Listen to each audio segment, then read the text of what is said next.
सदियों से चीन के लोगों की पहली पसंद बना प्रयागराज। 1400 साल से लगातार प्रयागराज से जुड़ रहे हैं चीनी। 644 ईस्वी में चीनी यात्री वेनसोंग ने किया था जिक्र। अपनी किताब में की थी राजा हर्षवर्धन के राज्य की प्रशंसा। प्रयागराज को बताया था अन्न, जलवायु, स्वास्थ्य और फल वृक्ष वाला क्षेत्र।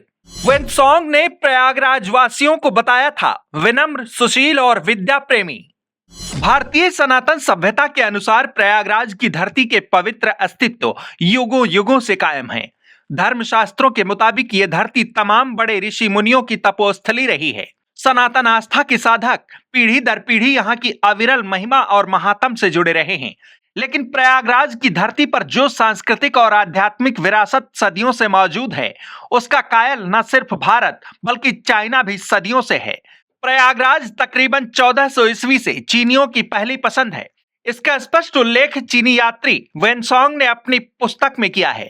भारत की सांस्कृतिक विरासत से चीन और आसपास के देश खासे आकर्षित होते रहे हैं। इसीलिए प्राचीन काल में चीन ने बारी बारी अपने 5 यात्रियों को भारत की सांस्कृतिक महत्व की जानकारी लेने के लिए भेजा। वेनसोंग ने यहां आकर 16 सालों तक भारत के कोने कोने का अध्ययन किया। 644 ईस्वी में उसने शक्तिशाली राजा हर्षवर्धन के राज्य को सबसे ज्यादा खाद्यान्न वाला बताया। यही नहीं, उसने अपनी पुस्तक में लिखा कि प्रयागराज जलवायु, स्वास्थ्य और सबसे ज्यादा फल वाले वृक्षों वाला क्षेत्र है। यह भी बताया कि प्रयागराज और आसपास के लोग विनम्र, सुशील और विद्या प्रेमी होते हैं। यहाँ तमाम पुरातत्व और सर्वेक्षण से भी सिद्ध होता है कि प्रयागराज यूं ही तीर्थराज नहीं बना। पुरातन काल में ही प्रयागराज में दान पुण्य का विशेष महत्व माना जाता रहा है।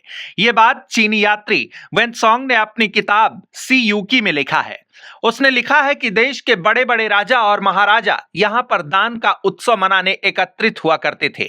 इसमें सबसे प्रतापी और शक्तिशाली राजा हर्षवर्धन का शासनकाल रहा है।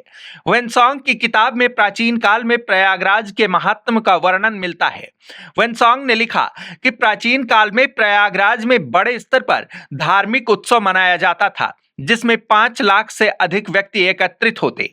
इस सांस्कृतिक कार्यक्रम में देश के बड़े बड़े राजा और महाराजा हिस्सा लेते थे। यहाँ बड़े से भूभाग पर श्रद्धालु और संत महात्मा का जमावड़ा लगता है। प्रयागराज 2 पवित्र नदियों गंगा और यमुना के बीच में है। यहाँ की जलवायु गर्म है, साथ ही स्वास्थ्य के लिहाज से यहाँ का मौसम बेहद अनुकूल है। चीनी यात्री ने अपनी किताब में नगर में एक देव मंदिर का भी जिक्र किया है, जो आज भी प्रयागराज किले के भीतर पातालपुरी मंदिर के नाम से जाना जाता है। इसकी अपनी सजावट और विलक्षण चमत्कारों के लिए जग प्रसिद्ध है।